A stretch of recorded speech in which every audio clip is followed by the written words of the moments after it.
Buckle in, sports fans. You're listening to The William Haynes Show. The program will be starting in just a couple of minutes, so grab your popcorn and get ready to enjoy the show.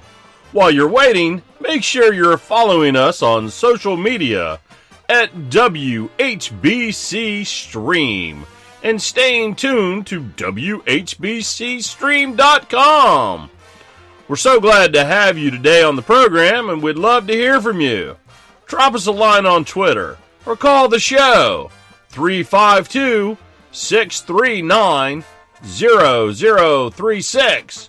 And thanks again for tuning in.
HBC. Well, it is a good evening to you, and how you be? William Haynes here, you there, here on this William Haynes Show at 10:25 here on this Monday night on the William Haynes Show, as always, live from the WHBC studio in Tallahassee, Florida. So much to discuss. The first thing, of course, a Rays 2-1 win over the New York Mets in Citi Field. We also have a weekend's worth of Tampa Bay sports to discuss. The Tampa Bay Lightning dropped Game 1 of the Stanley Cup Final. They're now up 3-1 in Game 2, so we'll keep our eyes on that. We also have a couple of games against the Orioles for the Rays. 1 win, 1 loss.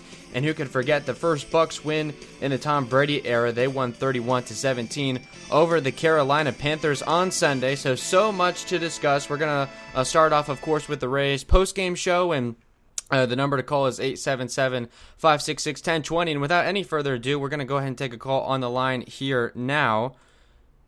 We have Seth calling from Los Angeles. Seth, good evening to you.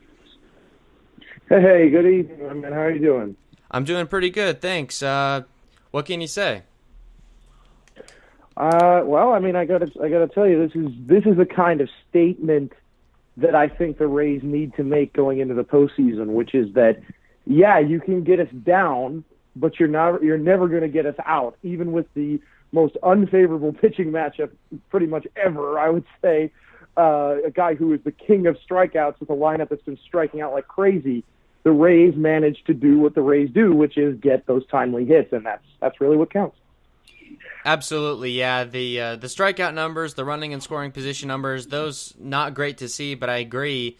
You scratch out a run against DeGrom like they did. I mean, he gave him 7 innings pitched, 14 strikeouts. He's only the second pitcher in Mets history to do that, behind, of course, Tom Seaver. So that pretty much tells you everything you need to know. But yeah, that's a good sign come playoff time, because they are going to see a lot of pitchers like Jacob DeGrom come October, and more wins like this, and sky's the limit for them, I think, in the postseason.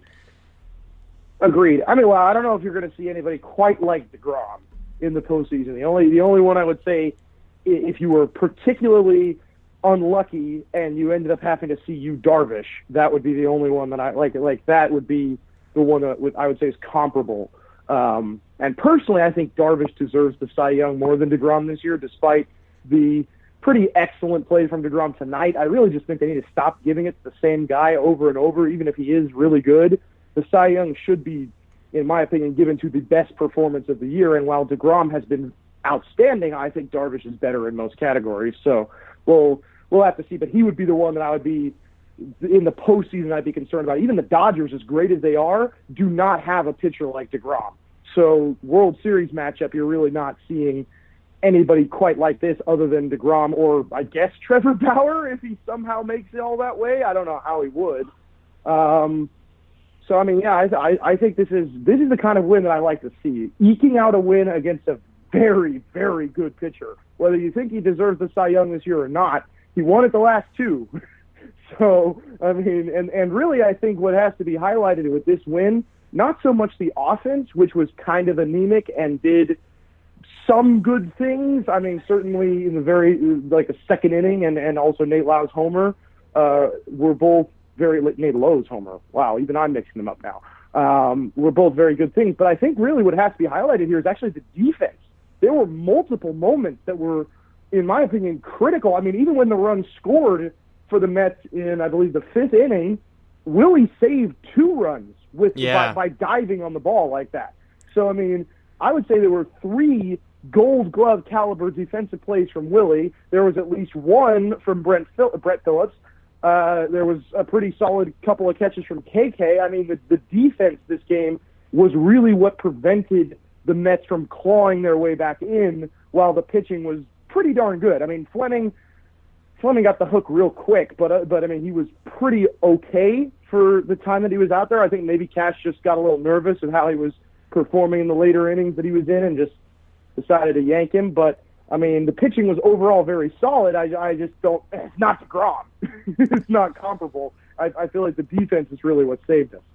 Oh, absolutely, and that's really the trademark of the team. That's what they're built, run prevention, pitching, and defense, and they really did that tonight, and they've been headed in that direction, I think, really for most of the season. I would say that's probably the most Willy Adames game that you're going to get. 0 for 3 with 3 strikeouts, but plays seemingly at times maybe a top 5 shortstop, like you said, saved a couple of runs there, on that infield single. Had another couple of hit-saving plays. And I think a point I would make about Josh Fleming, I think you may have a point that Cash was a little bit nervous and didn't want him to see some certain hitters, and he liked the matchups with the bullpen. But a guy that came up through the minor leagues as a starter and had his first 3 games with the Rays as a starter, I think Cash is kind of prepping Fleming for what his role will be in the postseason, which is going to be no more than 2 or 3 innings. Yeah, my dad is freaking out in the other room. My apologies. He's a Blue Jays fan, and the incinerator, Wilmer Font, has decided to unleash his usual hell upon the Blue Jays tonight. They're up 11. They were up 11-2. They're not anymore. But sorry about that. My apologies for the yelling. But yes, I agree completely. I would agree completely that Fleming has been incredibly impressive overall, and I think he'll be fantastic bulk relief in the postseason. I can't see him being a starter. I can't see that happening. I think at most it's going to be a 4-man rotation at most, and that's assuming Cash is kind of like conservative and wants to give the guys more rest time, and so he uses Yarbrough and or Fleming in concert for like a weird 2-starter bullpen game. But I don't see Fleming getting like a legitimate start in the postseason. And that's fine. I think he's proven his value is really as the utility guy. He comes in where you need him. If you want him to be long relief, he can be long relief. If you want him to be a starter, he can be a starter. He can do whatever. I think he's kind of similar to Jalen Beeks in that regard, but the difference that I would say is that Beeks functions a lot better as a late-inning bulk reliever.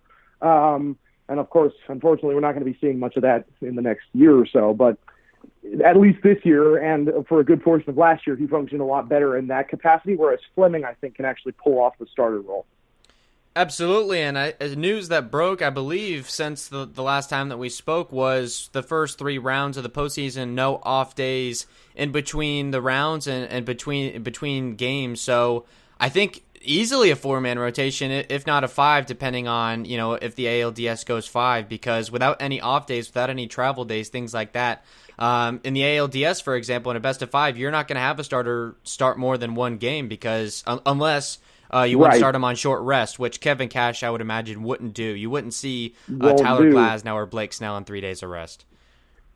And that's, my dad and I were actually discussing that point last night, and that is a point that both of us forgot. is that there are going to be no off days because there will be no travel time. So that's going to be a critical thing in relation to how many starters go when. That's going to be a critical thing when it comes to that. You're right. I don't see – I think the only instance where you might, in a 5-game set, see Tyler Glasnow and or Blake Snell a second time would be if it goes 5 and you use the 4-man.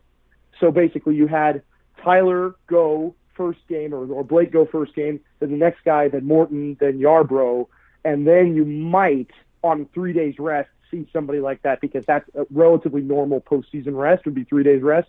But I really can't see that happening in all honesty because of the breakups. I think it's distinctly possible that you will see a bullpen game as the 5th game or you will see a starter come in on short rest and not stay in the game super long and then get replaced by Fleming, or Fleming come in to start and then stay in 3 innings or whatever, and then if he gets into trouble, you call in the first game starter on short rest. That would probably be the scenarios I could see. Yeah, and the best of 3 comes into that as well because I think if you use whoever you use in that best of 3 is only going to be able to start once in the best of 5 no matter what. But maybe if you don't have to use Blake Snell, for example, in the best of 3, you could trot him out in game 1 of the ALDS and then maybe make that call if you want to use him in game 5. But that would be the only way. So that would either they face the Blue Jays or they face the Indians. I think the Rays would it would do them a lot of good to take care of that series in 2 instead of forcing it to a game 3 where you've got to burn up one of those guys. Correct me if I'm wrong. There will be a break in between the wild card series, and I would think there will be at least 1 day's break because you have to fly to, in this case, I believe it would be Dodger Stadium, if I'm not mistaken. So there's going to be a 1-day break, I would think. Yeah, it's either going to be Dodger Stadium or Petco Park in San Diego. I'll check on that. I was just listening to a radio station somewhere else, and they were talking about the Yankees, and basically what their strategy is basically going to be is they want to avoid using Cole in the best of 3, so that way they could potentially use him twice in the ALDS. So I would imagine, that is, in my opinion, the absolute worst play the Yankees could do. That is incredibly risky because that. So who's your game 1 starter then? Exactly. Tanaka? It would be Masahiro. Tanaka. That is a terrible strategy. That is beyond foolish. If that's really what Aaron Boone is thinking, then he's punting the series because the Twins will jump all over Tanaka in the first game, I would think. Cole is the guy that you can get to stop the long ball if he's on. And if he's not on, he's going to be giving up the long ball all the time. So either way, that's a bad matchup for the Yankees. But Tanaka, unless he's really on, is not going to be stopping the long ball, and then that's pretty much what the Twins are all about. So I mean, I don't know. That seems like a pretty poor strategy from Aaron Boone. If that's really what he's thinking, then I would almost go so far as to say that their chances of winning that series will dip significantly if they don't use Cole in game 1. I think the saving grace for Tanaka is how good he's been in the postseason, but you're right, anything can happen. And then the strategy, this is where I kind of lose it. Game 2, the plan would either be Davy Garcia, who's been decent, or Jay Happ, which just doesn't make any sense. And then if it goes to a game 3 and a winner-take-all, then you would trot out Cole, because that would be the most high-leverage spot in the series. Wow. That is foolhardy, to say the least. Okay, let's say you do that strategy. Let's say Tanaka pitches a good game 1, but the rookie Garcia gets jumped all over by the Twins in game 2, and then you got to trot out Cole for game 3, and then Cole decides to not have a good night, and you get shelled like Dresden. That's it's not optimal. I think that's really, really poor planning. If that's legitimately what they're thinking, is that the conventional wisdom would be to always start your best guy. So I don't know why they would do that personally. Yeah, I just found it particularly interesting because I'm not quite sure Kevin McCash would do anything like that, but with the best of 3, he's going to get awfully creative with who he uses for sure. Sure, he's going to get creative. What I would suggest, what I would think might be the theory that I would say, the Blue Jays have kind of jumped all over lefties in this kind of capacity. So in all honesty, what I might say to do is start Glasnow in game 1 and then Morton in game 2. And then you can save Snell because unlike the Yankees, we have 3 legitimate aces, 4 if you count Yarbrough. So, those are the Yankees don't have that luxury. We have that kind of team that has experience, especially Morton. He's got postseason experience, a lot of it in a lot of elimination games. So, I mean, I don't know. I don't like that theory that the Yankees are suggesting. And honestly, I probably wouldn't even risk it. I would just say start your best two guys. Start Snell and Glasnow. You try and win the first two games. Get out of there early. Get that extra day of rest. Get that day of travel time. Then you can start Morton in game one of the ALDS, and you'll have Snell and Glasnow ready eventually. You won't have that problem. Because I think there has to be a day of travel time. There's got to be a day of flight time because you're going from Florida to LA. So yeah, I think you've got to be right. Flight. Yeah, there's definitely a day of travel time in between the DS and the World Series or the Wild Card Series, the WCS, I guess. I can't really see them not doing that, but I do agree there probably won't be a day's break in between the ALCS and the ALDS because they're just going to be at San Diego and Dodger Stadium, so you don't really need to have a day's break. Yeah, for sure. But I don't know. I mean, that's going to be interesting to see. Certainly, I don't agree with it. I personally think that all that's going to do is potentially cause a lot of injuries and a lot of really fluky performances if you don't play the games out the way they're supposed to be. But I understand the theory is basically that you don't want to be there too long. You don't want too many people getting exposed to COVID or any of that stuff. You're trying to avoid being in the same place for too long. But I don't know. I mean, even the NBA right now is having day breaks in between each game. For the Western Conference Finals, they're going every other day. So I don't know. I frankly don't really agree with the MLB's theory on that. I'm not really sure why they've done that. And it completely changes the landscape of what we've known postseason baseball to be. You look last year with the Washington Nationals, it was, the big three of Scherzer, Corbin, and Strasburg, and, they would be used, they would start, and then 2 days later they'd be in relief, and it was because of those off days that they could use them so much. In 2018, it was the same thing with Chris Sale and David Price and Evaldi and those guys, and then you look even the year before that with what the Astros had with it was Morton, and then they had Verlander and Lance McCullers Jr. using those for basically half of the innings that they pitched. And now with the new format, you throw all that out the window, and I think the way that you would maybe pick a postseason team is completely different now because of the strategy. Yeah, in that situation, you're right. It could be distinctly more likely that you'll see an actual 5-man rotation. It's certainly possible that you'd see a 5-man rotation and you'd see the big starters in relief, in theory, if it really came down to the wire. And you had to have like a Madison Bumgarner in World Series Game 7 in 2015 kind of situation, or 2014, I should say, kind of situation, where you got to bring that guy in relief. So, yeah, that's weird. I don't like it. I don't like it. I don't agree with it. I don't agree with what the MLB is doing. I think it's going to cause more injuries. I think it's going to cause a lot more fluky performances.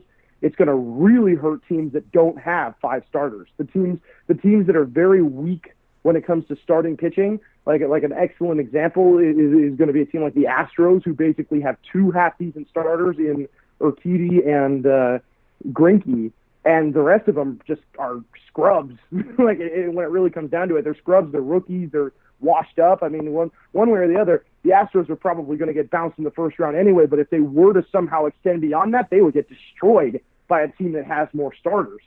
So I don't know. I think this is just going to generate a lot of fluky performances and weird stuff. But I think the Rays are the kind of team that could actually really weather that, because they got 5 legitimate, guys. If it really comes down to it, they can start Glasnow, Snell, Morton, Fleming, and Yarbrough. They can actually start all 5 of those guys if it come down to it. And if it doesn't, then they don't have to worry about it. And they could also throw in the opener into the mix, and you got a whole other situation going on. So really, I think this scenario actually benefits the Rays more than any other team. It might actually really help them. And another team that would probably benefit a lot from it is the Dodgers, because they've got a 5-headed monster. They've got Kershaw, Buehler, if he's healthy, Urias, Gonsolin, and May. And that's like, they've got 5 legit starters that can just come in whenever they want. And even though a lot of them don't have a lot of postseason experience, they'll still be solid. I mean, I don't see May completely losing it and then like blowing up and having a terrible game. I can't see that happening. So teams that have a legitimate 5 will certainly benefit from this. Teams that do not will suffer. That's the way I see it.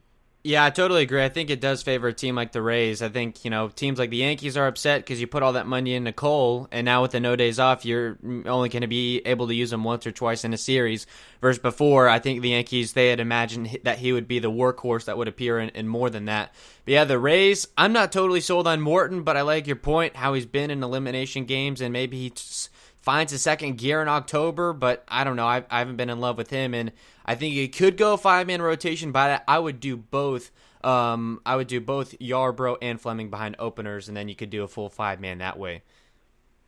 Yeah, and I think, the other thing with Morton, I think a lot of the kind of shakiness that we've seen from him is mostly going to be attributable to kind of building back up from injury and having some kind of, off days and stuff like that. But he, correct me if I'm wrong, he started Saturday, and we won that game, even though it was very shaky in the beginning. We ended up winning the game in the end because he totally locked it down in the later innings, and then our bullpen came in and cleaned up. So I would think, even though that was against the Orioles, which are a pathetically terrible team, and if Morton got into that same situation again, it would be against somebody like the Yankees, which you don't want to do at all. But, depending on how he performs against the Phillies, I would be pretty confident in using him as the third guy if it comes down to it. Or, if you really want to mess around, you could go Snell, Glasnow, Yarbrough behind an opener, then Morton, if you really felt like it. Yeah, Morton he's one of those guys. I remember the advent of the opener, when they were discussing maybe using Morton behind it, and he came out emphatically and said that I'm not one of those guys that'll do that. Just his style of play, I think he's a guy that needs to start a game. You're right, he did get the win on Saturday. He went 5 innings, 94 pitches, but he had thrown 50 after 2 innings, and that happens in the best of 3, and that's going to flip the bullpen on its head, that kind of stuff. That concerns me. The best of 3 I like. It would depend. I think it's going to be a little bit different against the Blue Jays, but maybe if you draw the Indians, I would feel fairly confident in the Trop that you could sweep that 3-game set with Glasnow and Snell if they can both lock it down, and then you maybe use Anderson in both of those games and go from there. And that would prevent any kind of Game 3 situation with maybe Morton or Yarbrough or any kind of mess that could create. Agreed. I would be fairly confident because really the only thing you really have to worry about with the Indians realistically is going to be Bieber. And as great as Bieber is, the Rays have hit him before. He's changed his stuff around. He's going to win the Cy Young this year. It's not even a question. He's going to win the Cy Young this year. It's distinctly possible he's going to win the MVP. But realistically, we've faced him before and we've shelled him before. The Rays have had good games against Bieber, if I recall. In fact, I'm pretty sure we had a good one against him last year. So that was one of the things that eliminated the Indians from postseason contention in the first place was getting swept at the Trop by the Rays. So I would be pretty confident in a match with the Indians. But the thing is, the devil you know is oftentimes better than the devil you don't. And I actually, in this case, would probably say I'd rather face the Blue Jays realistically because it's the devil you know. We're so used to those players. We've seen them 10 times. We know their ins and outs, the tricks they pull. We know how good they are against certain players. I think I'd much rather, and also other than today and a little bit yesterday, they've been really cold for the whole last half of the month. So if that continues, if tomorrow they go up against Cole and get shut out, which is distinctly possible, then I think I'd be pretty confident in us against the Blue Jays. I still wouldn't count them out. They're this kind of team that's very formidable, especially in a short series. They are very formidable, but we haven't lost a series to them this year. So, we never. I don't think we ever lost one. Did we? Did we lose one? I think all of our losses were broken up over the totality of the series. But you could correct me if I'm wrong. Yeah, I think you're right that we did either win or draw the series, and they were all close. My concern, and you made a good point. At least we know, and it seems like the Rays. They kind of, if you know the opponent, they can strategize a little bit better. But Blue Jays, I see them as a really young team with their playoff window just opening. And as you mentioned, they're very streaky.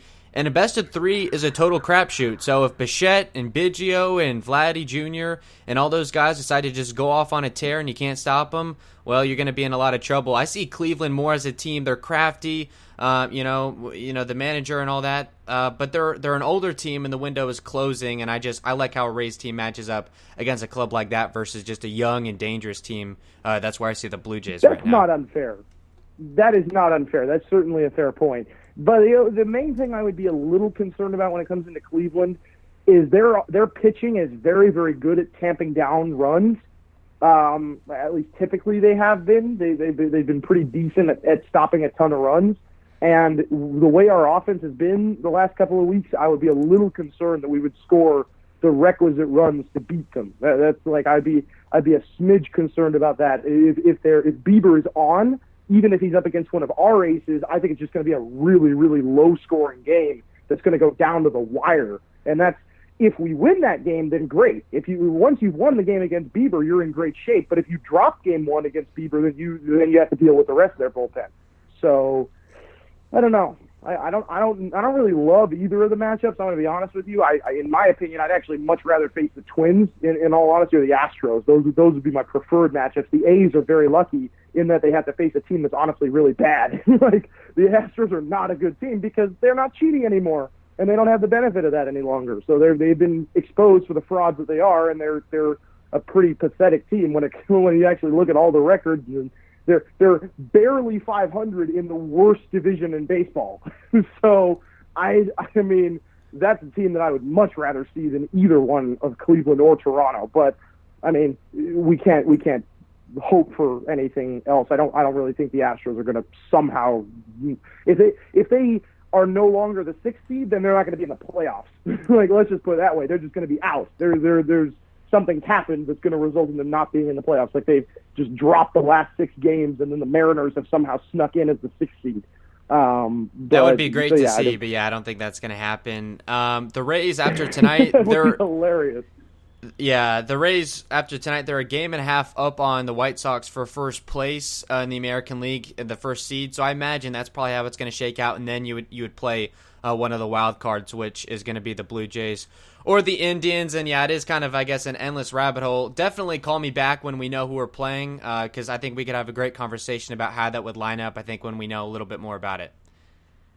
Absolutely. I think we could have a really good conversation about the matchup when we know who it is. I mean, certainly with the Blue Jays, it's a short conversation because we know what's happening. With the Blue Jays, you know what you're getting. You're getting Shoemaker, you're getting Ryu, you're getting one other person, probably Taijuan Walker, most likely.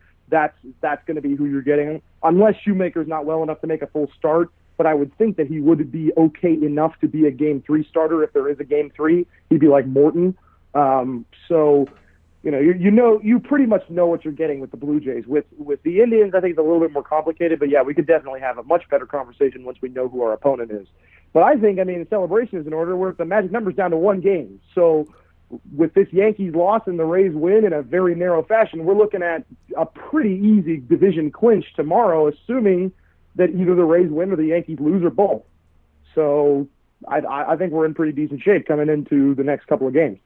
Definitely looking forward to tomorrow night. I'll of course be on the air, but the celebration afterwards, if we would to clinch that division for the first time since 2010 and finally send the Yankees, in a non kind of champ spot, that would be certainly great. Seth, thank you so much for the call tonight. It was a good one as always. Of course. Well, I appreciate every time you give me a chance. So I'll for sure be on soon. I don't know. I guess if we do clinch tomorrow, I might call back again, to join in the celebration. But perfect. We'll That's perfect. All right. I'll talk to you soon. Sounds good. Thanks.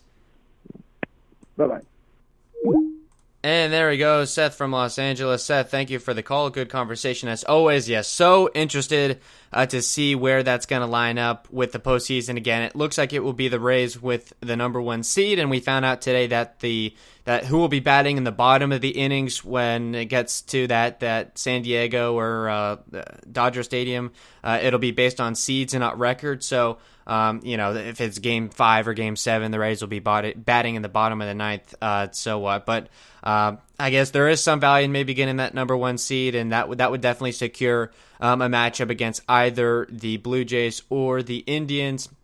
It looks like I just want to double check that. I believe Yes, the Blue Jays were able to hang on and beat the Yankees by a score of 11-4. The Yanks made it a little bit interesting in the ninth, but couldn't come all the way back. So that lowers the Rays' magic number to win the American League East for the first time since 2010 to 1. So a Yankees loss tomorrow or a Rays win will solidify that, and of course all the celebrations. It's the Blue Jays and Yanks getting started at 6:30 tomorrow, and the Rays and Mets at 7:10. So who knows? We might know before. I would hope, I guess, for maybe just the narrative's sake, that it's always more fun when it's the Rays win that clinches it and not the Yankees loss, because the final out and you can kind of call it as it's happening. And they can flood the field and all that kind of stuff. It's a little bit different, of course, with the COVID, but if I could pick any way to do it, it would be that way, and that would involve, I guess, the Blue Jays getting beat up a little bit by the Yanks. But that's neither here nor there. We'll save that conversation for tomorrow. And this is the Rays post-game show, a 2-1 lead over the Mets. The Rays picking up win number 36. They're now 36-19. They hold, it looks like, I want to say, 4-game lead in the American League East. And it's a 4.5 game lead now with the Yankees loss, and again the magic number of 1. We had Seth on for a while, and that was great. If anyone else wants to call in, you can certainly do so at 877-566-1020. We're going to take a short break, and when we come back, we'll tell you everything you need to know about tonight's Rays 2-1 win. Hey sports fans, William's currently in the can, but he'll be right back. We're currently on a commercial break, so don't touch that dial.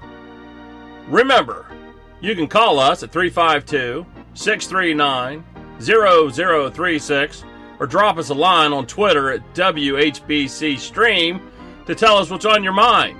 We want to talk sports. We want to get unruly. We want you to tell us what you think so we can argue.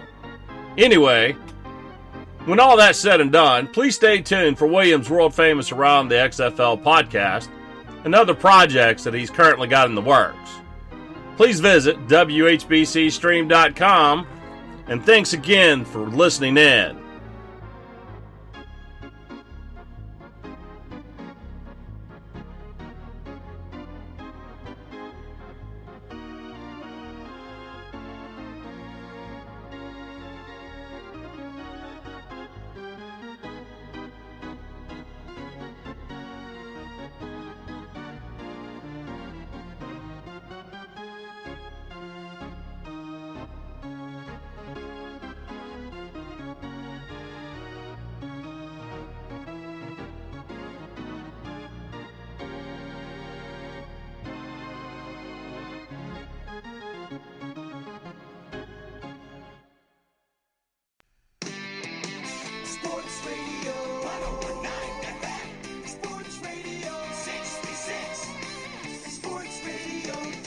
HBC.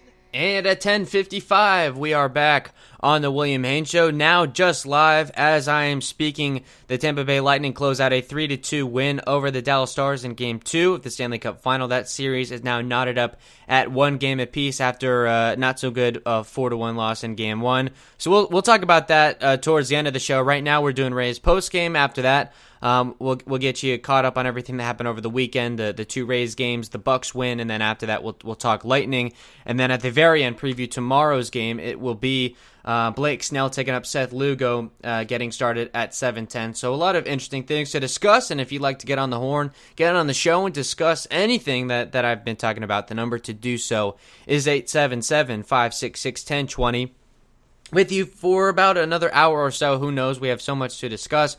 But getting into tonight's 2-1 win over the Mets, and a Mets team that desperately needed a win to stay in contention. They came into tonight 2.5 games out of a playoff spot, so they were definitely going to give the Rays their best, and they threw out their best as far as the starting pitcher. It was Jacob deGrom getting a loss in 7 innings pitched, 2 earned runs on 4 hits, struck out 112 pitches. I mean, you could tell that this was big for deGrom, as Seth had mentioned, trying to stay in the race to potentially win his 3rd consecutive National League Cy Young award. I agree with him that it's probably going to be Yu Darvish. I think he's had the better season.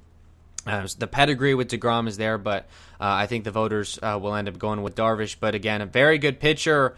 Top of the first, it looked like he was going to be flirting with a no-hitter. That was kind of the stuff he was throwing out there. The barrel did not touch the baseball at all in that first inning, and he was one pitch away from an immaculate inning. Struck out the side. The way the Rays lined up defensively tonight in the outfield from left to right, it was Margot in left, Kiermaier in center, Phillips in right. In the infield from third to first, it was Wendell at third base. At shortstop, Willy Adames. It was Brandon Lowe, the second baseman, Nate Lowe, the first baseman. Mike Zunino did the catching in his second game back. A rough game offensively, did, I guess, okay behind the plate. And the DH and leading off was Yoshi Tsutsugo, and the way the lineup was structured, Yoshi led off, Brandon Lowe batted second, Adames third. I believe, I posed this out on Twitter at WHBC Stream, that I believe that's the highest, or tied for the highest place that Adames has batted so far with the Rays. And he ends up going 0 for 3 with a walk and 3 strikeouts, so what can you do with that? It was Nate Lowe hitting cleanup. It looks like the Rays like him there for now. It's been G-Man Choi and Yandy Diaz working their way back, doing some BP. They're going to do live BP soon, so they could be ready maybe come playoff time for that best of 3. But Nate Lowe has served pretty well in both of their absences. It was Wendell batting 6th, Wendell 5th, Margot 6th, and a 7-8-9 of Kiermaier, Phillips, and Zunino. So those final 4 hitters didn't get a hit. Margot, Kiermaier, Phillips, Zunino, all 0 for 3, so they didn't get anything from the bottom of the order.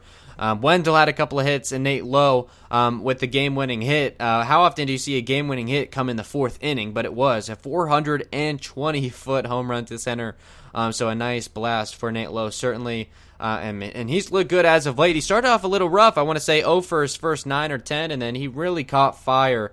Hit his 4th home run this year. Also, some other notes. What else would it be if it wasn't a Rays game where they didn't go 0 for 8 with runners in scoring position and a total of 6 men left on base? That's just the way this season has gone. And, I guess it's a good thing that they get so many opportunities against a guy like DeGrom.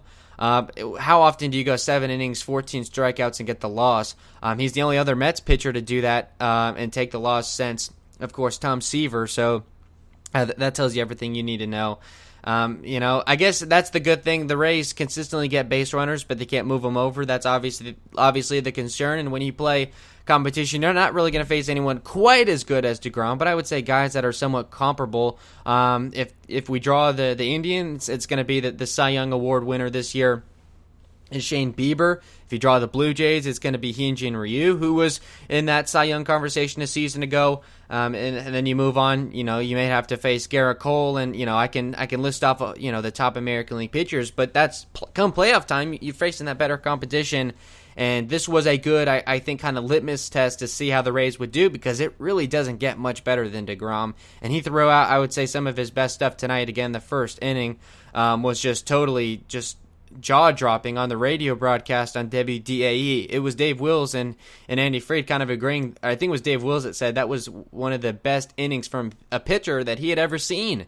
And he's been calling baseball for over 30 years. So and then you come back in the second inning and do some damage off of them. So in typical Rays fashion, that's really just how the season works. They've punched, they've delivered the knockout punch, I should say, to Garrett Cole and Masahiro Tanaka. They've kind of put some of those demons of past years to bed. And I think that's really been the storyline of the season. But inning by inning breakdown, in the first inning, again, it was Jacob deGrom striking out the side, and it was not pretty. Tsutsugo, Lau, Adames, none of them got the barrel on the baseball at all. Bottom of the first, it was Fairbanks opening for the Rays. He went the first inning and 2/3. A leadoff walk issued to Nimmo, but then a line out for McNeil. That was a play where Willy Adames basically stole a base hit from McNeil. It was a leaping catch from the shortstop position, so that certainly could have changed the way that inning and potentially the game went, but then it's just a man on with 1 out.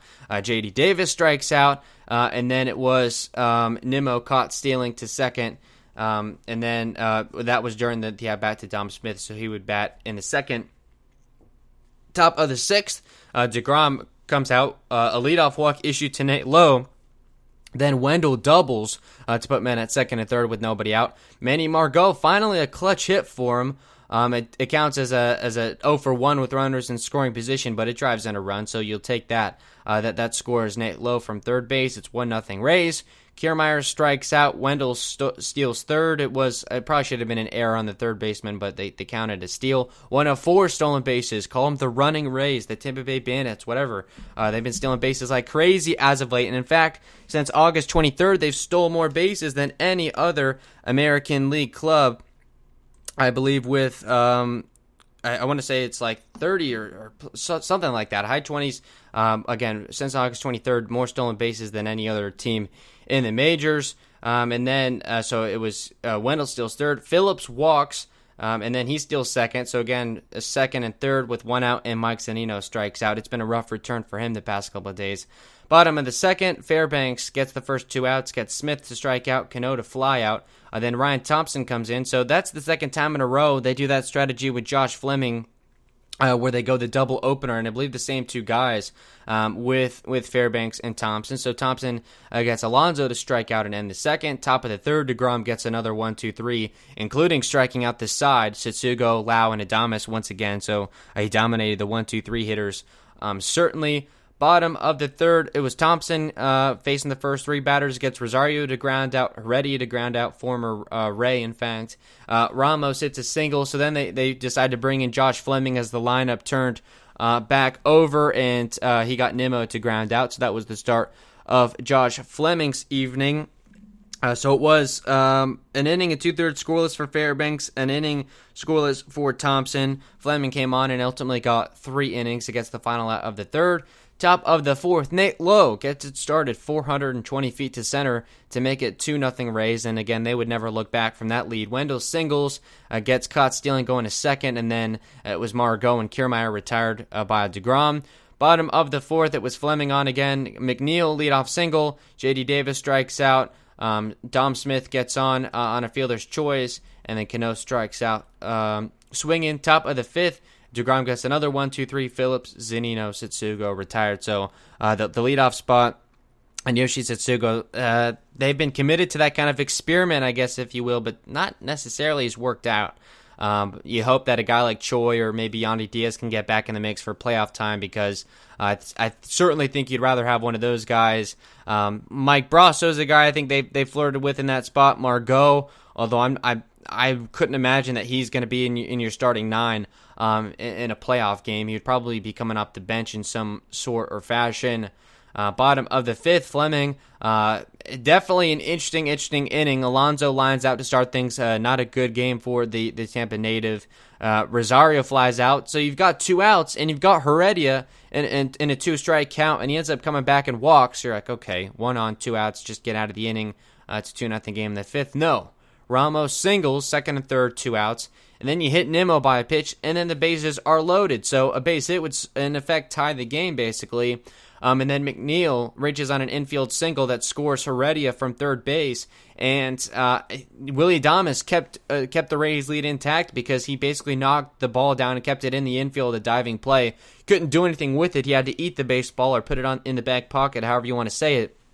But certainly kept the win, it kept the lead intact and kept it a 2-1 game. And thankfully, with the bases reloaded and 2 outs, he gets J.D. Davis, who's a really good hitter. Fleming gets him out to keep it a 2-1 game. And that was pretty much as exciting as the game got, I would say. Top of the sixth, DeGrom still on. Brandon Lowe leadoff double. Adames strikes out. Brandon Lowe moves over to third on a pass ball by Ramos, so all of a sudden, the sacrifice play is on. No. Lowe strikes out, Wendell grounds out to lead the runner at third base. That kind of hurt to see. Bottom of the sixth, Fleming gets a couple of outs. Smith and Cano, his line finishes as the following 3 innings pitched. Faces 14 men, strikes out 2, walks 2, gives up 3 hits, and an earned run. So all in all, not I guess a great outing, but good control. He's one of those guys that, high 80s, low 90s fastball, but can, on a good day, put it wherever he wants. And then his scouting report from the minor leagues was, I guess, an average to below average slider and changeup that he'll occasionally work in a hitters. He's a lefty, gives up a lot of hits to righties, got into that bases loaded jam, and thanks to a really, really great play defensively by Adames, kept the Rays in the lead. Who knows how that game could have gone, and then got a nice play with the bases loaded to get out of the jam ultimately with the 2 outs. And again, as I mentioned earlier in the show, I think this is the role that Cash is preparing Fleming for. 2 or 3 innings, kind of like we saw with Yarbrough in Game 4 of the ALDS last year. It was Castillo, I want to say, getting an inning and 2/3, and then it was Yarbrough for 2 innings. So it's going to be one of those kind of roles, maybe an opener / tandem start, if you will, because a guy like that facing a playoff hitter, definitely you're not going to start him outright. He's not going to get 5 innings of decent ball. He's just, maybe you let him face the lineup once or twice, depending on how things are going for him. So that's kind of going to be his role. He comes behind the double opener, the new advent, today, and does fine. The Rays end up getting the win, so all is, I guess, forgiven in some ways. So with 2 outs and the bases clear in the 6th, Castillo comes on and gets Alonso to ground out. Top of the 7th, DeGrom comes out already with 100 pitches and gets a 1-2-3, including strikeouts of Kiermaier and Phillips. So that's pretty much who Jacob DeGrom is. And you want to talk about Cy Young stuff. There you go. Trying to keep your team in it. He ended up getting the loss, but coming out in the 7th with already 100 pitches and getting those 3 outs so easily. I mean, yeah, that was the Rays knew what they were going up against, and I think it was ultimately good to see that kind of challenge. Bottom of the 3rd, Castillo gets a 1-2-3 of his own. Rosario, Heredia, and Ramos retired, so you get to face the 7, 8, 9, and that's all good. And line it up for ultimately Sheriff and Anderson. It was really interesting how they decided to piece that game together. In the top of the 8th for the Rays, it was DeGrom out, Miguel Castro in, Zunino flies out, and then Tsutsugo gets a hit. Rosarena pinch ran for Tsutsugo, so that basically just swapped out the designated hitter spot, and then he steals second. 1 of 4 stolen bases again on the night. Lau strikes out. Adames walks to put a couple of men on, and then Nate Lowe strikes out to end the inning, so they leave a couple of men on there. And then in the bottom of the 8th, it was Ryan Sheriff on to face the top 3 batters. That was certainly surprising. A couple of lefties mixed in there, so I guess I understand, and they want to show faith in a guy like Sheriff, so go ahead. He had yet to strike out anybody, and I think over 6 innings pitched.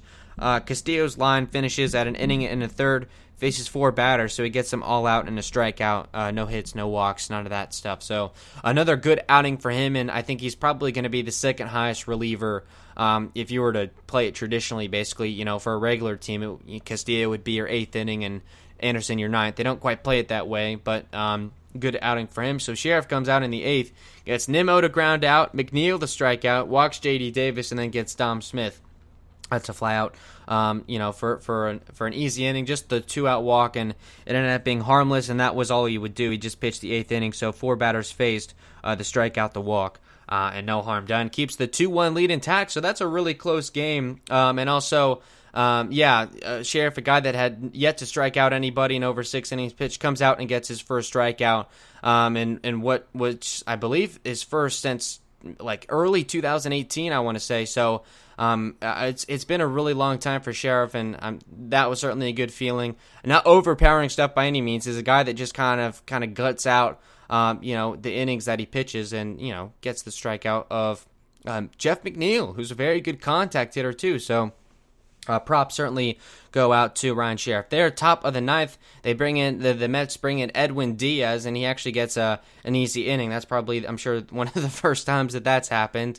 Wendell flies out. Margot grounds out. Kiermaier works a 2-out walk, steals second base. Again, the running Rays continue, and then Brett Phillips, who the Rays have been getting some playing time lately, flies out to center to end things. And then in the bottom of the 9th.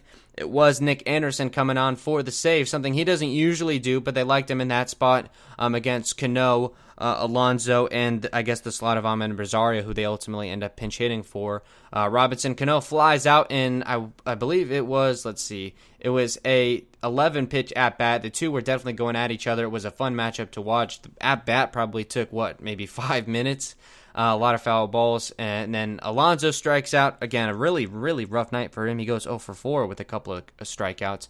Andre Jimenez pinch hits for Rosario with the Mets, sees down to their final out, and he pops out to Joey Wendell.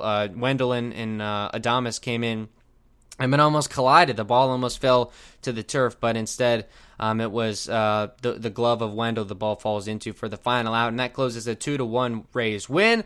And also with the Yankees loss to the Blue Jays, that lowers the Rays' magic number to win the division to just one. So either Yankees loss or a Rays win tomorrow will wrap up that division for the first time in 10 years. So something that everyone around the organization had been talking about. Cash has been talking about it. I think the general manager, Eric Neander, had been making some comments, and I listened on the pregame show on the radio today, and Blake Snell was saying, I don't celebrate making the playoffs that clinching night. That was my expectation, but I think you got to celebrate the division win. And in a regular season, that would have been nuts because where you go 8-2 against the Yankees and you win the division, I would have loved to get to see that locker room with the champagne and all that good stuff. We won't get to see it this year because of all the COVID stuff. I'm sure they'll still be partying out on the town, and how great would that be? I'll certainly have to put some sort of piece together tomorrow. If they're to clinch the division in New York City, not quite in Yankee Stadium, but on the other side of the river there in Flushing and Queens. So certainly an interesting narrative maybe to keep the eye on, and looking forward to everything to come. It's going to be a really good finish, and certainly in October where anything can happen. The doors open to any team. I think some of the rules, like them or not, do kind of favor the Rays with the no off days. I think the Rays have a lot of pitching depth. Even with so many injuries, the guys that have stepped up has been so good as well. We saw with, the 12 different relievers recording a save that ties a major league record. It was the 1973 Texas Rangers that set that mark in 162 games. The Rays haven't even played a full 60 yet and have already tied that mark.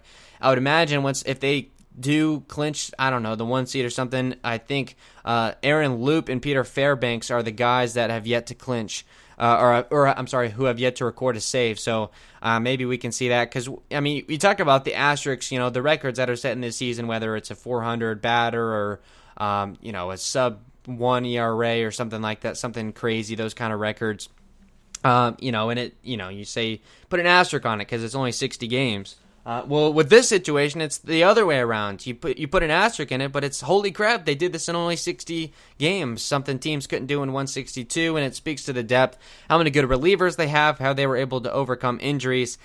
You see tonight, perfect night for the Rays. This is kind of what they do. An inning and 2/3 of Fairbanks, an inning from Thompson, 3 from Fleming, an inning and a third from Castillo, and then the 8th and 9th from Sheriff and Anderson getting an inning apiece. This is what they do. A note that I want to say about Anderson, he got his 6th save of the season here tonight. Looked great. An inning, had that 11 pitch at bat against Cano, but it's fine. His ERA is at 0.6, so there you go. He's only given up, I think, a home run. That was his only earned run. That came in extra innings. So he's been lights out all year. I get that you want to use him right now because you still want to clinch the division, and that's still a big deal. But with the no off days, because there's going to be no travel, it's all going to be the best of 3. It's all going to be in the Trop, and then if they advance to the ALDS, the best of 5 is either going to be in Petco Park in San Diego or Dodger Stadium in LA. So if all 5 games are there, there's no travel days. So 5 games in 5 days. I think the Rays are going to want to use Nick Anderson potentially 4 times if the series goes 5 games, so 4 times in 5 days. So I think they definitely are going to want to try and be careful. 21 pitches tonight certainly would take him out of commission tomorrow. So I'm not quite sure what their strategy is with that, but they've got plenty of relievers to use. Look at the roster maybe for guys tomorrow. John Curtis, Oliver Drake, you would imagine would come in. Loop would be available. Guys like that to give you the idea. And you hope Blake Snell can maybe give you some length as he tries to kind of key up for his second postseason. Was okay, I suppose, in his first postseason. I think that the watermark was that save in Game 4, and boy, was that fun to see. Tropicana Field, I was there that night to see the crowd react to that. But take that step forward, potentially a former Cy Young guy. 6 or 7 tomorrow would be great, but who knows. So that just about closes the book. Again, I'll reiterate, they go 0 for 8 with runners in scoring position and leave 6 on base. I think it's good that you get that many against DeGrom, who goes 7, but you got to move runners over, and they have been bad at doing that. It's not going to get any easier in the next couple of weeks. 4 stolen bases. I'm not quite sure what the strategy is because everyone's going to know come playoff time that they're going to run. Guys like, Arozarena, Margot, Kiermaier, that, even Joey Wendell to an extent was running like crazy, irritating DeGrom. So, I don't know. Teams are going to be ready for it, but we'll see how that comes into play. Zunino, rough game for him, 0 for 3. His average is now down to 121, but obviously Cash, a former catcher himself, he sees the value in calling a game and being a good backstop defensively, and ultimately that's what puts him above Kevin Smith and Michael Perez. That's the best that they have right now. In the coming years, it'll be Ronaldo Hernandez, who looks like he's going to be a very good offensive catcher, but right now we're kind of stuck with Zunino and what I would imagine would be his final season as a Ray, but that's more big picture stuff. So at 11:18, we're going to take a short break. We'll give you the baseball scores tonight. We also have a Monday Night Football contest going on that's actually coming down to the wire, so that'll be a good game to maybe keep an eye on as well. So the number to call during the break, if you still want to talk Rays, that's fine. Bucs, Lightning, whatever. 877-566-1020. And at 11:18, here is the 2020 sports update. HBC.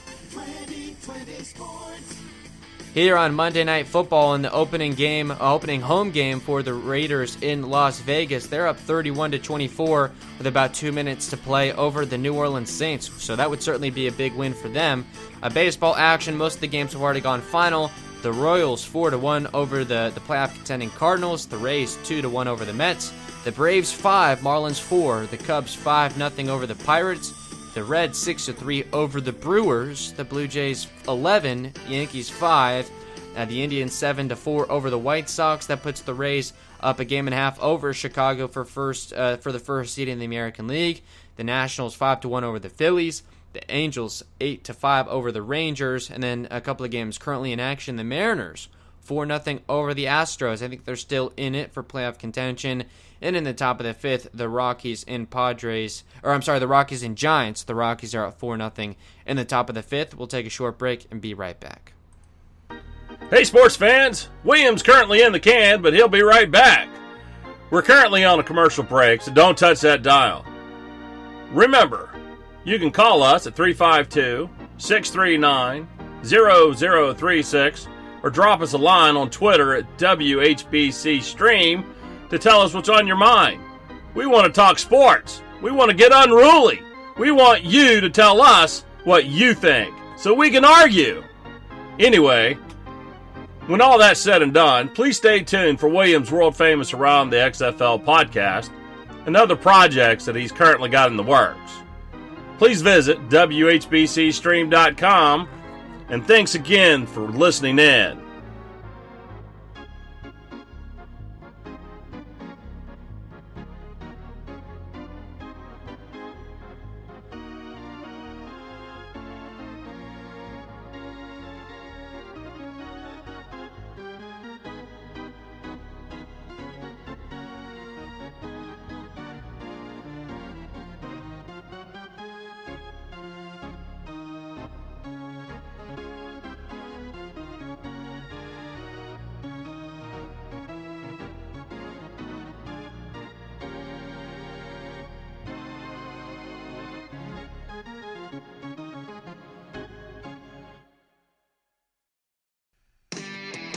Sports Radio 101.9 FM. Sports Radio 66. Sports Radio HBC. And at 11:21, we are back on the William Haynes Show, an hour into the program. The segment that is the Rays post-game show has concluded, and now we'll get you caught up on everything that happened this weekend in Tampa Bay sports. We'll start with a couple of weekend games against the Orioles, also a Bucs win, the first in the Tom Brady era, and also what has transpired for the Tampa Bay Lightning. They lose game 1, I believe, on Saturday night, and then come back tonight and tie the series up 1 game apiece. So that Stanley Cup final looks to be a dandy, but who knows? The Lightning, with the way they look tonight, could end up running away with things. But we'll start with the Rays, and on Saturday, it was a 3-1 victory over the Baltimore Orioles. It was Charlie Morton on the mound against Jorge Lopez of the Orioles, who end up giving them a little bit of trouble. Morton, he throws 50 pitches in his first 2 innings, but ends up kind of coasting to the end. Gets through 5 innings, giving up only a run on 5 hits, 2 walks, 6 strikeouts, 94 pitches, 57 for strikes. He faced 23 batters and threw first pitch strike to 13 of them. I think such a big deal, such a big part of Morton's game is getting ahead in the count, because then you mix in the wipeout sliders and things like that to get hitters off balance. So who knows how that's gonna shake out. Seth earlier, who called in, had kind of expressed some confidence in his ability to pitch in the postseason, and maybe he's got the track record. Won 2 elimination games for the Rays in the playoffs last year, and I would say, based on what we've seen, this is not the same Morton. He's certainly taken a step back, but it looks like after he came back from injury, they're still trying to build him back up. It looks like he is there. He can go, I think really the target, and he did this in both of the games in the playoffs last year, the wild card game and then game 3 against the Astros. It was basically the same thing. 5 innings, 100 pitches. That's his target. And then you let the bullpen piece it from there. We don't really have anybody that's going to be a Garrett Cole and go 8 innings in a game, I think. Unless Snell decides that he doesn't want to strike out every batter he faces and is okay getting ground balls and flyouts. Snell can be that guy, kind of like he was in 2018. I don't see him doing that. He's more of a 5-6 innings, a scoreless ball. And obviously there's nothing wrong with that. That'll win you a lot of ball games with the bullpen you have. And Glasnow, I like. He concerns me, though, a 2-pitch pitcher like that. If the curveball's not on, you are in a lot of trouble, because that fastball is fast, but not necessarily a lot of movement like some of these other guys. And then hitters are just going to sit on fastballs. We saw it in Game 5 last year, and that was just heartbreaking to watch. So I'm a little concerned about that. He's starting to mix in a changeup, but that's about, I think, 2 or 3% of the time. So who knows to the extent of what that's going to look like. But, I mean, you want to talk big 3, the starting rotation, I'm okay with that. With the way the playoffs are going to line up, you're going to need probably a 4, maybe even 5-man rotation. I would imagine Cash is not going to want to pitch anyone on short rest. That's just kind of the way he does things. You want guys to get a full 4 days rest. So every 5th day, basically, I would say, would still be in play, and we'll see kind of how that shakes out. But on Saturday, 3-1 over the Orioles. They picked up win number 35 on the season. It was so Morton gets them through 5, giving up only a run, and then Loop, Sleggers, and Ryan Thompson combined for 4 innings of no runs, and between them give up only a single hit. So the bullpen doing what they do behind Morton. The sledgehammer, Aaron Sleggers getting the kind of the bulk of the work, 2 2/3 through 47 pitches. So he's kind of been that guy in a 28-man playoff roster. I'm not sure where Sleggers fits in. I think that's something we'll have to take a look at a little bit later, because I think Cash knows who he's not going to put on the postseason roster, and we'll probably see those guys pitch a lot to give the other guys some rest. I would imagine Nick Anderson is going to be given some time off just to be ready, because he may not even be able to go pitch 4 days in 5, but that would certainly help if he could do that. So that's something we'll have to keep our eye on. Yoshi Tsutsugo working that leadoff spot, at least on Saturday. Goes 1 for 3, knocks in a run, also works a walk. Cash has been kind of committing to him in the leadoff spot against righties or lefties. I believe Lopez was a lefty. And then 2 hits each for Brandon Lau, Arozarena, and Mike Brassos. That was good to see, but a lot of offers. Kiermaier goes 0 for 4. Things like that. Phillips 0 for 3, so I'm not quite sure where Phillips fits in either. More as I honestly see him as more of a Johnny Davis type, where maybe a pinch runner or things like that. Hasn't shown much with the bat, but we'll kind of see. And then only 2 walks on the day, so that's concerning as well. The strikeouts going up, the walks going down. That's the last thing you want to see at this point in the season. They work again, only 2 walks and strike out. A total of 9 times, and that got worse the following day. So that's really it. They get the win. That's good. Morton, fine, getting worked back up. Not in love with him. He's got to be better than that in the playoffs, certainly. With the bullpen was good behind him in the lineup. Is a work in progress right now, I think, with the kind of guys that are out. On Sunday, it was a 2-1 loss at the hands of the Baltimore Orioles. It was Yarbrough actually having a decent, actually a really good game. Has a rough first inning. where he gets dinged up a little bit, gives up a couple of runs, but then ultimately ended up going 7 innings of 2-run ball on 5 hits, 2 walks, 8 strikeouts, 100 pitches, 74 for strikes. He faces 28 men, throws a first pitch strike to 21 of them, so that was good. And it was a loss, so they only had to cover 8 innings, so it was Drake getting the scoreless 8th, so I guess that's good to see. He's going to be in the mix in the playoffs. They only get 1 runner in scoring position, and they go 0 for 1, leave a total of 6 men on base. The lineup did a whole lot of nothing. It was John Means having his way. Through 5 2/3, an earned run on 3 hits, no walks, 12 strikeouts in less than 6 innings. The Rays lineup ended up striking out a total of 16 times, and again, walked. They didn't walk at all. No walks worked at all. 16 strikeouts. So that's the last thing you want to see. We're getting to a nightmarish kind of point right now. I'd like that to get turned around.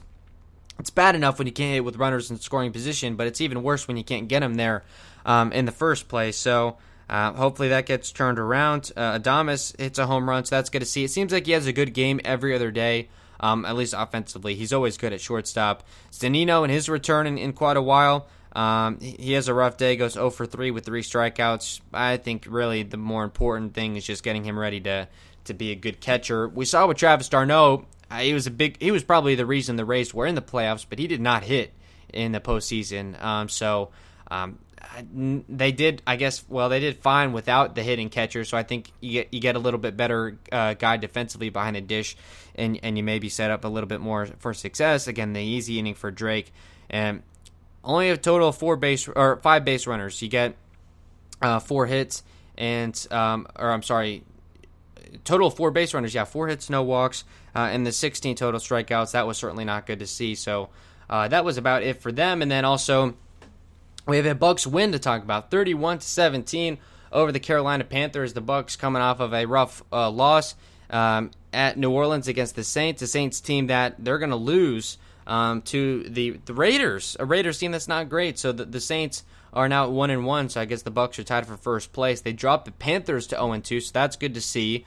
Brady, I feel like kind of the same game for him, just the stats go a little bit more in his favor. He goes 23 for 35, 217, 6.2 yards per attempt, a touchdown, an interception. Does not get sacked at all, but we're going to see that. He likes to protect himself. And then the running game, this is where it got interesting. I think Ronald Jones is still the starting back. We'll have to see. He gets 7 carries for 23 yards, which is about 3.3 yards per carry. They mixed Leonard Fournette in throughout the contest. It was clear that he wasn't going to get a lot of time in week 1 because he hadn't been with the team long enough, but had the week of practice this week and was really ready to go, especially in the fourth quarter. 12 carries, 103 yards, averages nearly 9 yards a carry, and also adds 2 touchdowns on the ground, along a 46 that iced the game in the fourth quarter. So that was really good to see, a new dimension to a Bucs team that we haven't seen in a while. We saw that way too many times last season when the Bucs would have a lead, and then, they can't sit on the ball because the run game wasn't there. The offensive line couldn't block, and it would just be Ronald Jones, for a yard or 2, and they go 3 and out. Or maybe it was a Jameis Winston turnover. No, this team has a totally new dynamic. If they're up in the fourth quarter, they are going to feed Fournette down your throat and dare you to stop them. And the Panthers really couldn't do that. A defense that's worn out, and you have a power back like that. Good luck stopping them. From a receiving standpoint, so good to see Brady and Evans hook up as many times as they did.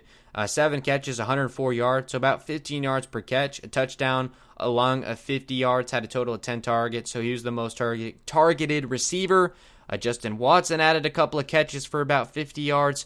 LaShawn McCoy, a couple of drops, one on a 2-minute drill, which you don't like to see, and one in the end zone that was in his hands, so that hurt too. So 7 targets, turns it into 5 catches for 26 yards. He looks to be kind of the designated kind of dump-off running back, and he did okay in that role. O.J. Howard was targeted 3 times, a couple of drops, 1 catch for 11 yards. Gronk got shut out, only a target. but couldn't turn it into any catches, and then a lot of guys that just would add a couple of yards here and there.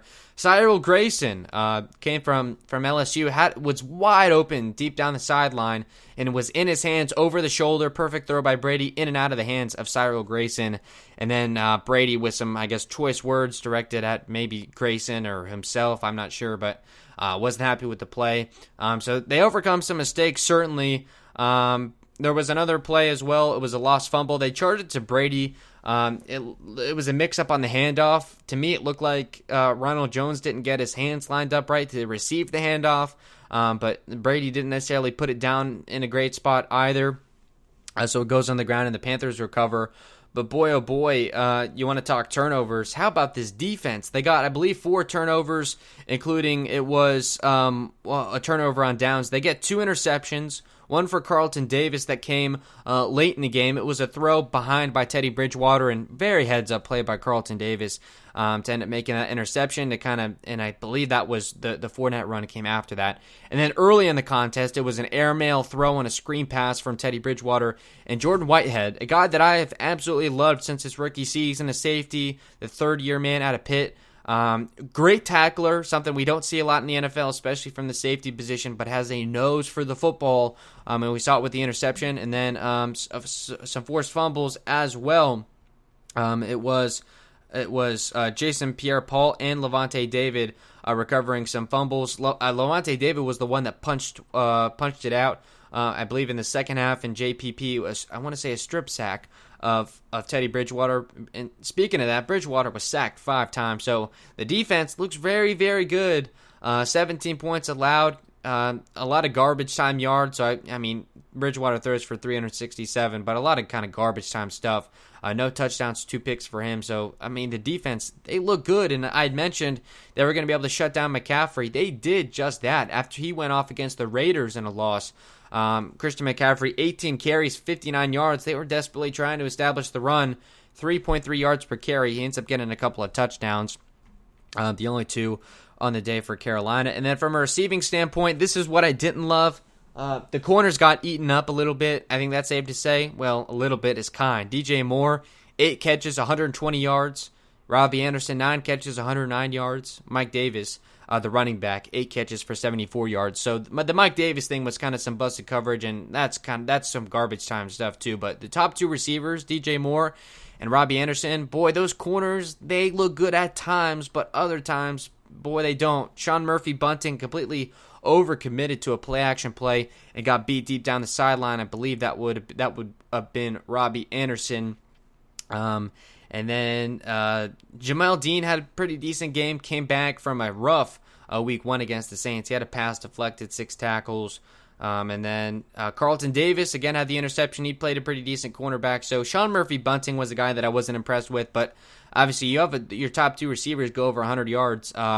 There's some cornerbacks play that is not great. Part of that, the defense plays aggressive. They want to get to the quarterback and disrupt the play, and they did that mostly. Bridgewater was hurried a lot, 5 sacks. They pick him off twice.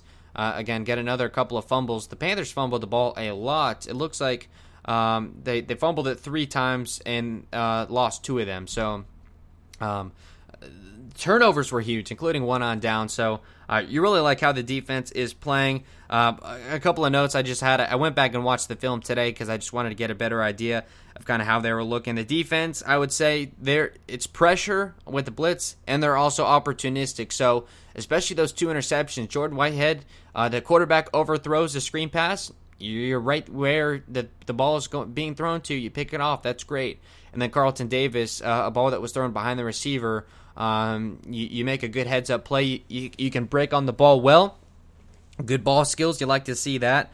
Brady and Mike Evans hooked up on some nice plays. There was a back shoulder throw. It was a pump fake by Brady on a double move down the sideline. The cornerback the corner on Mike Evans is giving him 10 yards of cushion, and you still run a double move and get it. That's usually something that you would do to kind of shake off press coverage. No, Brady sees cushion, and he wants to run a double move with Evans, and the chemistry, which was a concern in week 1, looks much, much better. A lot of over-the-shoulder throws, including on 3rd down in crucial moments when they had the lead and they needed to extend the clock, 3rd and 2, 3rd and 5. The defense knows where it's going, and we saw this even with Jameis Winston. Even when Winston was at his worst, Evans is so good that the defense, all 11 men can know it's going to Evans, and he'll still catch it, with 3 men on him, that kind of stuff. Tight coverage doesn't matter. The wingspan is great. Now a guy like Brady who can hit some very, very accurate throws, that's going to open up a whole new dynamic, I think, for Evans. And with him and Brady being able to hook up like they did, a big, big part of the win. The defense, more so the first half, they played kind of on their heels in the second half, but in the first half, they played with swagger.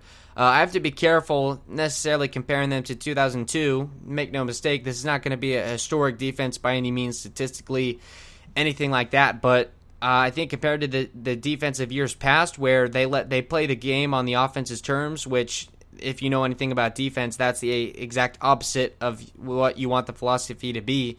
You want the offense to play on your terms and play into your hands and your game plan.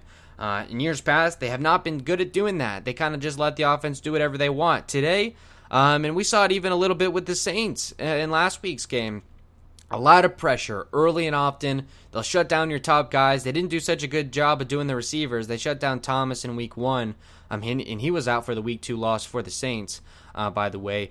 You give up, again, 2 100-yard games to receivers. They got to clean that up. I think some of that was garbage time, and some of that as well was just how much pressure they were bringing. But definitely, I can tell you a busted play by Sean Murphy-Bunting where he overcommitted on play action. And with the defense, you're playing one-on-one coverage, you cannot overcommit on play action because that's exactly what they want you to do. Second quarter, they had a 14-0 lead. They kind of went off of Ronald Jones and really started feeding the ball to Fournette. He's kind of seemed like a change of pace back in the first half. They would just give him a couple like 2 or 3 straight runs, just kind of mix things up, and they did some play action stuff off of that. I don't want to get too ahead of myself. This is not a good Panthers defense. They gave up, 30 points to Las Vegas last week, so I don't know. I mean, Las Vegas offense, it looked good against New Orleans again, so who really knows, but I don't know. They were working some things. I liked how the game plan was structured, much better than in week 1 where they kind of let the Saints kind of have their way. The Brady and Rojo mix up on the handoff, I don't know what that is. I'm sure they'll get it cleaned up. O.J. Howard had a drop in the red zone. There was a lot of stuff out of camp that O.J. Howard was doing some of that stuff and not running the right routes that he wants Brady to run. A guy that's been in trade conversation seemingly his whole career. They have Brate on the sideline. They haven't used him. Gronkowski, obviously, he got shut out to only 1 target.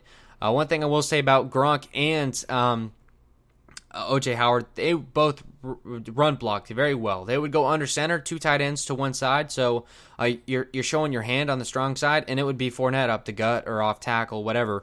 And they had some success with that. That was one of kind of an underrated ability of Gronkowski with that huge frame. He doesn't mind getting dirty in the run blocking game, and even kind of at his advanced age and a different body than he used to have, can still run block. Same with O.J. Howard.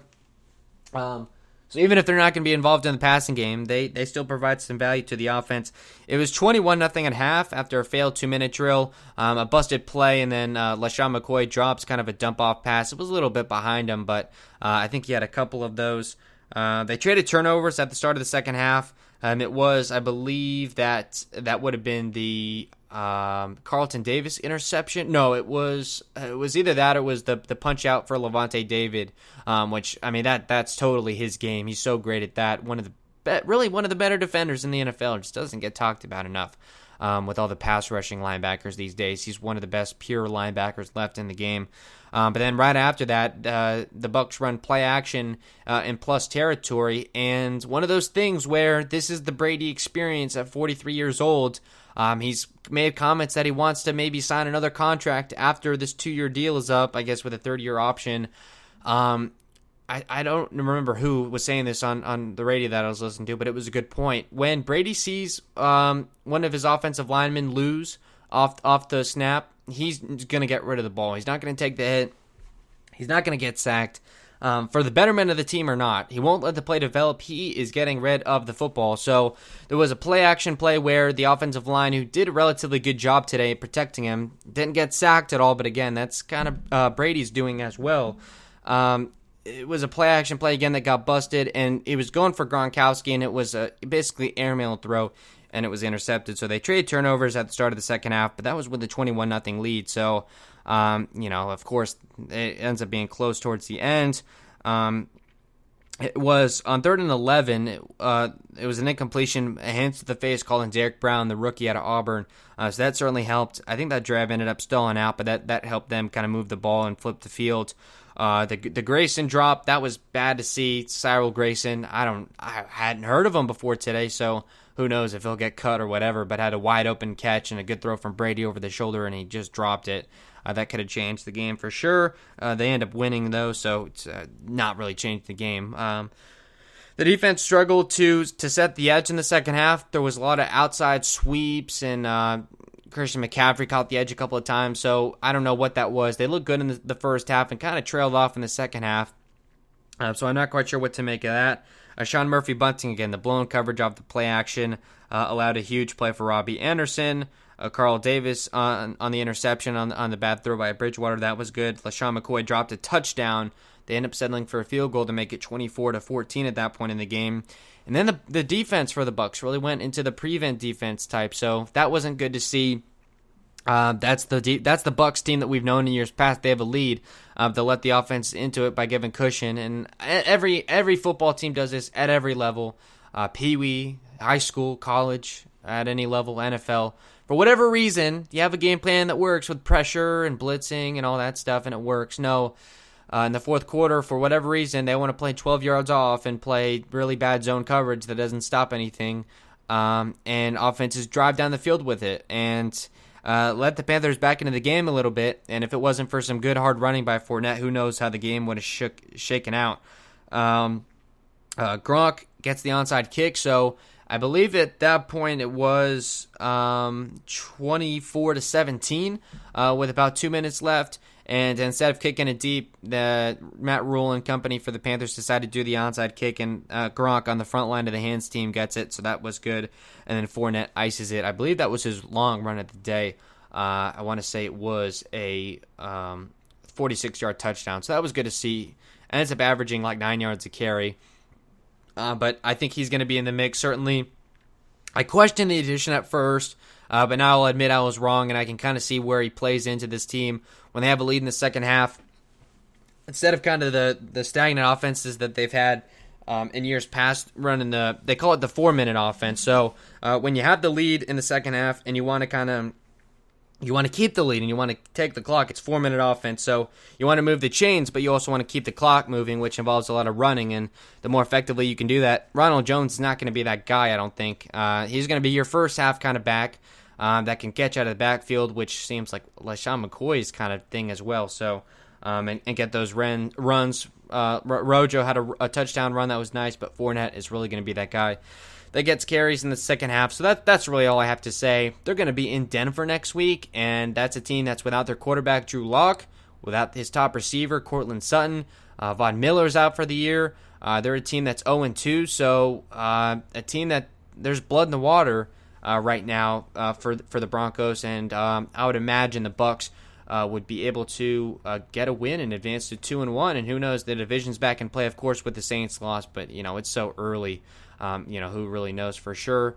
I was trying to see if there was a line that opened, but I can't necessarily find one. I'm sure we'll find out, in the coming weeks what that'll look. Or I'm sorry, in this week what that will look like.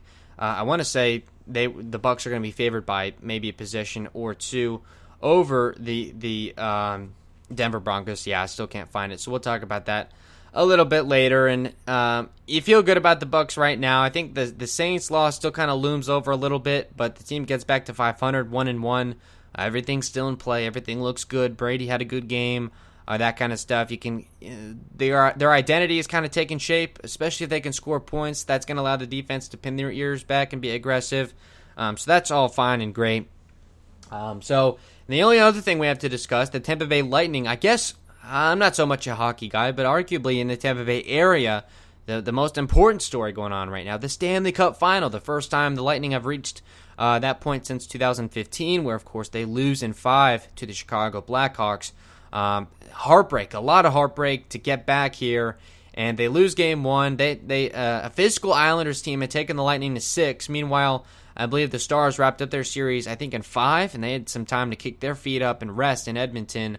And the Stars come out in Game 1, and they were the better team. They win 4-1. An interesting note, in 2004, the only other Stanley Cup final that the Tampa Bay Lightning won, they won that series in 7. They lost Game 1 to the Calgary Flames by, guess what, a score of 4-1. So a loss, but ultimately a good omen, and they come back tonight and win 3-2. A really good first period, and it won the game for the Lightning, safe to say. I believe they outshot the Stars like 15-5, something like that. They had 3 power plays, score on 2 of them, add an even strength goal. But then I know the Stars outshot them greatly in the second period.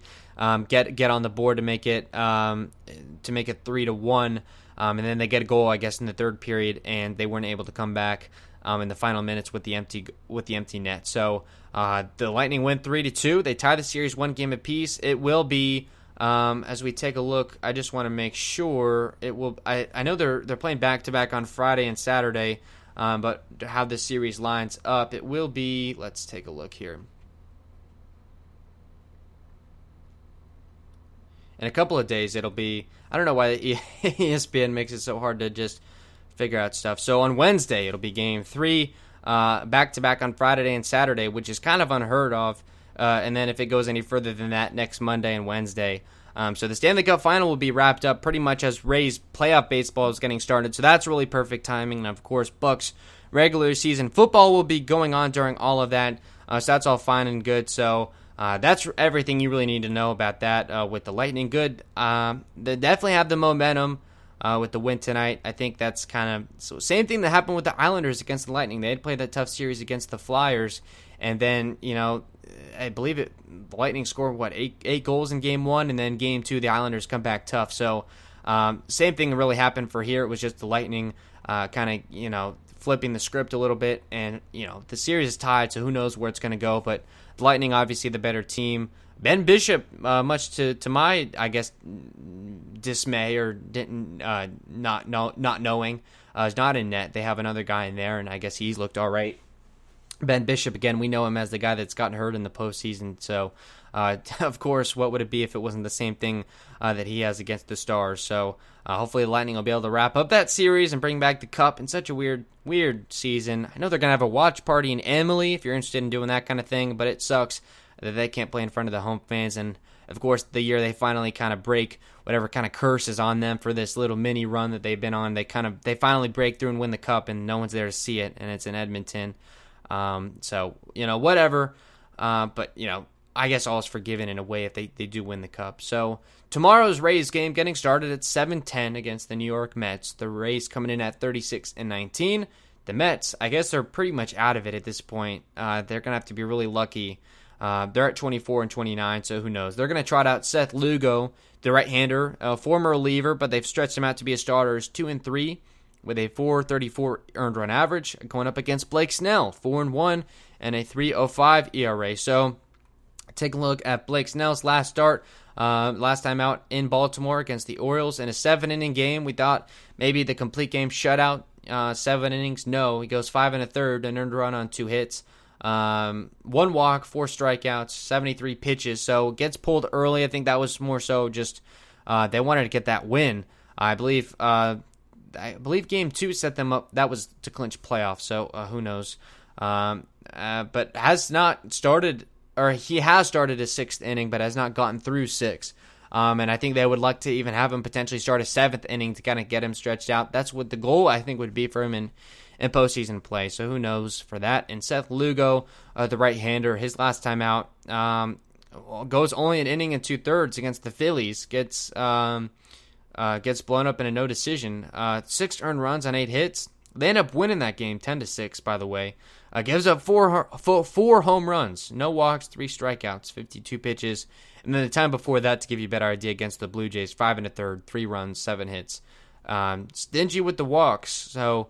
Who knows from that? Not a big strikeout guy either. He was one of the best relievers last year, but with the injuries to their rotation, had to come in to be a starter. So with the right-hander, I know they're going to stack the lefties, maybe not 9 like they did earlier. I would imagine Tsutsugo is probably going to stay. in the leadoff spot. I think they want to get Brett Phillips some time to see what he's got. Brandon Lau will stay in the lineup. Nate Lowe will stay in the lineup, I would imagine. Same with Adames, Wendell. So probably a similar lineup to what they trotted out tonight, to be perfectly honest with you. I know they want to get probably Hunter Renfroe some at-bats maybe at some point. They've admitted that they haven't been able to do that as much as they'd like. So we'll have to wait and see on that. When they put out the lineup card tomorrow at WHBC Stream on Twitter, I'll retweet it and add my kind of comments and thoughts on the lineup as I usually do every day. So make sure you follow that. It also gets tweeted out when I'm live on the air. So definitely follow that. Look forward to talking to you guys all tomorrow. Certainly not as much to talk about, a longer show than we're used to, but a lot more to discuss. It'll really just be a pure Rays post-game show, and if you guys want to call in and talk Rays, very well may be if a Rays win or a Yankees loss tomorrow clinches the AL East for the Rays. So that would be exciting stuff. Would love for them to do that in New York City. How great would that be? So Blake Snell, Seth Lugo, we're creeping down to the end of the regular season and into the postseason. Very exciting stuff. We'll talk to you tomorrow, and as always, we'll see you then.